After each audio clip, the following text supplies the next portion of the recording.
a educação, a saúde. O Estado brasileiro sequer colocou água encanada nas favelas desse país. E agora quer cobrar dos jovens negros que estão sendo exterminados nesse país. Quer cobrar o respeito à lei que não lhes é garantida.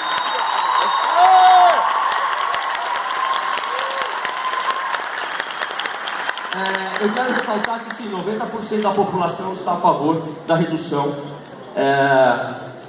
Esse debate é muito saudável, E mesmo aqueles que não concordam com as nossas posições, é preciso escutar, é preciso refletir. Ninguém precisa concordar comigo ou com o deputado. É preciso voltar para casa e refletir. Temos a nossa posição formada ao longo dos anos. Eu estava em Brasília com os estudantes no dia da votação. Tentamos invadir a sala, mas a gente apanhou. Viva a UNE! 90% da população brasileira está vivendo com medo. A gente tem medo, eu tenho filhos, meu filho foi assaltado várias vezes, eu nem sei quantas vezes mais. E a minha família já foi amarrada dentro de casa por traficantes no Rio de Janeiro. E a população está com medo porque o que ela está vivendo é consequência das omissões do Estado brasileiro. É preciso entender isso. A causa foi a exclusão ao longo da República dos direitos mais básicos. O que se quer? Que uma criança que nasce na favela, isso me foi dito por um policial da Guarda Nacional, que é da PM de São Paulo, que subiu o Morro do Alemão tocando tiro para o traficante. Ele me disse: chegamos lá, tomamos o território, mas só estávamos nós lá. Não tinha hospital, não tinha escola, até hoje não tem, não é? O esgoto corre a céu aberto. Então a população está sofrendo as consequências de um Estado omisso. A verdade dói. Tem muita gente que quando ouve a verdade dói. Eu sou um pesquisador do genocídio, meus alunos sabem disso. Quando eu tento explicar sobre os extermínios que o Brasil traz na sua história, o país mais atrasado para reaver as contas com seus algozes. Quando eu tento falar sobre os extermínios que o Brasil carrega na sua história, e o mundo vai cobrar isso do povo brasileiro, muita gente não quer ouvir. Os negros estão sendo exterminados, 77%. Os transexuais estão sendo exterminados nas ruas.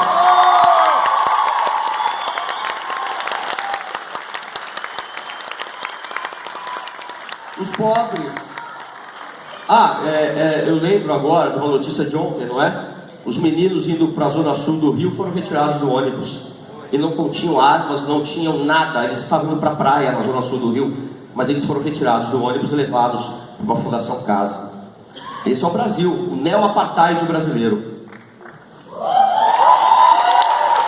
A redução da maioridade penal não significa segurança. Não há qualquer prova em nenhum país do mundo em que isso tenha funcionado. Eu quero aqui ressaltar um alerta. Disse por aí que a Alemanha tem idade penal aos 14 anos e outros países. Não é verdade.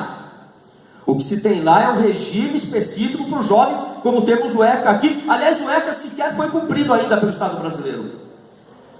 A Alemanha possui um regime, e a Alemanha eu conheço bem, eu posso afirmar, possui um regime para os seus jovens. Tentou reduzir para 16 anos e viu que não dava certo. Retornou para os 18, assim como a Espanha. Eles não têm maioridade penal aos 14, aos 16, como se afirma por aí. A reincidência no sistema carcerário é de 70%. Você já deve ter ouvido essa estatística. Mas se diz muito que há estatística para todos os gostos.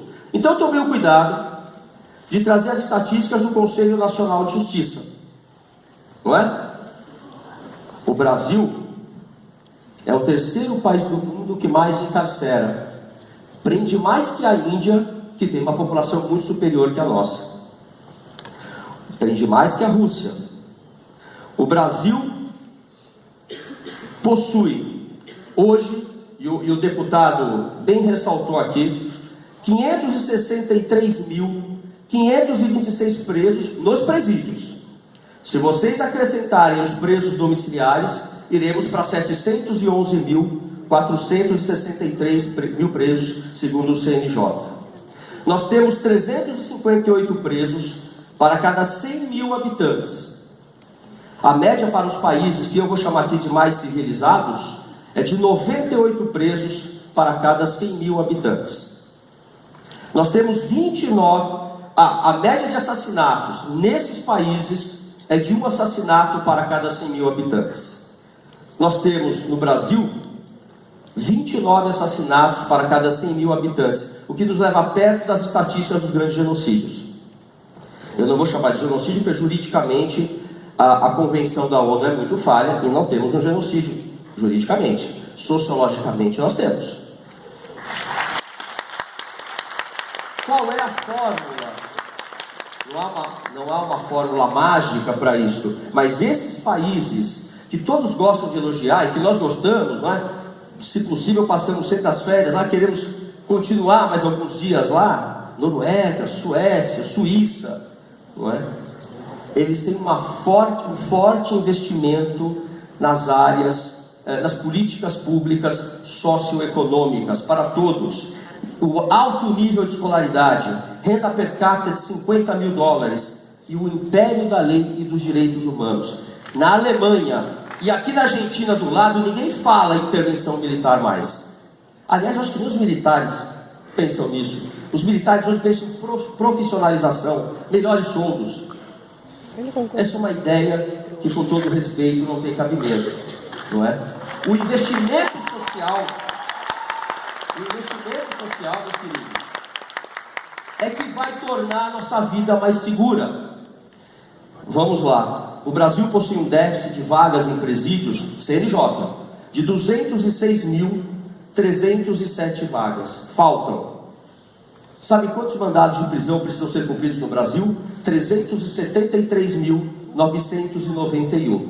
Quando esses foragidos forem presos, se é que serão presos, o total de presos e condenados vai parar na casa de 1.085.484. E o déficit de vagas passaria de 700 mil. Então aqui vem a grande questão. Quem é que vai ser preso desses menores que eu espero o Senado rejeite essa emenda, porque senão o STF vai cuidar disso. Aê! Quem é que vai parar?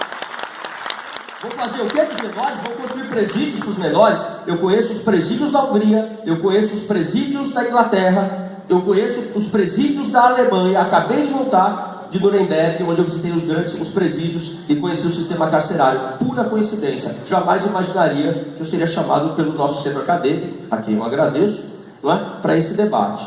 Quem é que irá parar nas prisões? Eu vou dizer quem são. São os pobres, as crianças, os jovens negros, porque eu duvido que um adolescente do Jardins vai parar numa prisão. Duvido.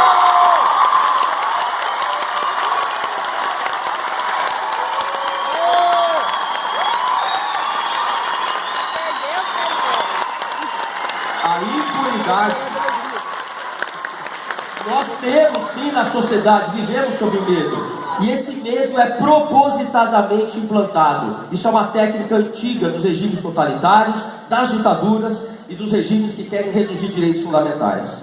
É claro, quanto mais medo, melhor. George Bush que o diga, não é isso? A impunidade sentida na sociedade é seletiva. Por isso, as nossas masmorras, que não vai recuperar ninguém, vou dizer mais, vão entregar de mão beijada um exército para o PCC. É isso que vão fazer. O jovem vai entrar lá, não vai terminar os seus estudos, já vai sair estigmatizado pela sociedade, que não dá emprego para eles. E o que vocês acham que eles vão fazer para sobreviver? Esse país vai ficar insustentável.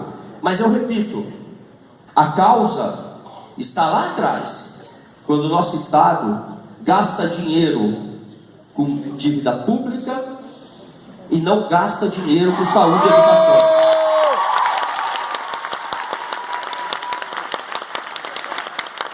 Senhor, eu queria dizer ainda, estou começando a finalizar, que dos 21 milhões de adolescentes brasileiros, para quem também quer checar a estatística, está no site da Unicef, não é? Dos 21 milhões de adolescentes brasileiros, 0,013% cometeu atos contra a vida. É essa a causa da nossa violência? Esse discurso do Congresso é para ter voto. Eles não estão interessados no povo brasileiro. Eles estão mentindo para a população. O senhor Cunha está mentindo para a população.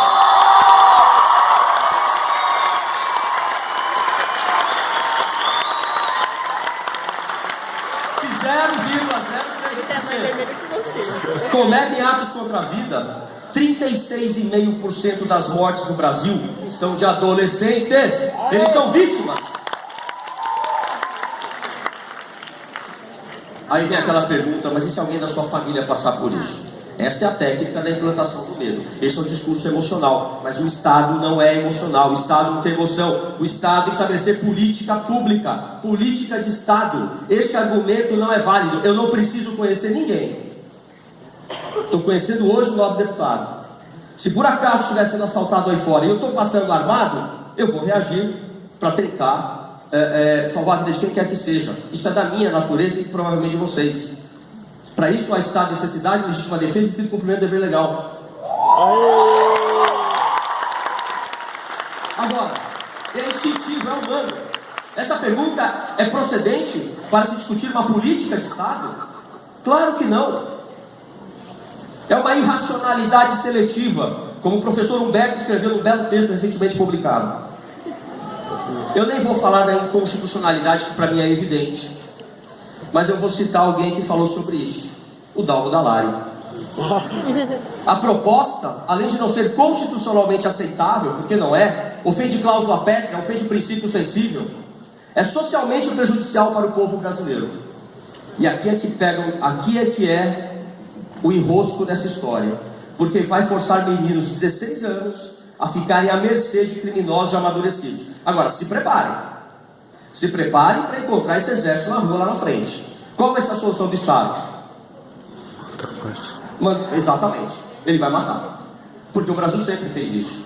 Basta conhecer o caso do Valongo no Rio de Janeiro, onde estão milhares de ossadas dos negros chegados ao Brasil, e até hoje indigentes não identificados. Essa é a história da República Brasileira. Essa história que o povo brasileiro é pacífico, amistoso, é mentira, nunca foi. Mas nós podemos mudar isso, discutindo, debatendo, com amor ao país. Eu amo essa bandeira tanto quanto o pessoal que vai para Paulista às domingos, tanto quanto o pessoal que vai para Paulista às quintas. Eu quero dizer que eu sou um pesquisador. Eu tenho 5 filhos. Eu tenho os meus amigos. Eu quero esse país seguro, porque dá medo. Eu sou um cunha. E essa proposta, e essa atuação do seu Cunha é irresponsável para com o Brasil. Não é? Finalmente, eu quero fechar dizendo que, assim como o professor Levorin lembrou as palavras do pessoal do centro acadêmico sobre Sobral Pinto, Sobral Pinto é para mim também um exemplo, um espelho.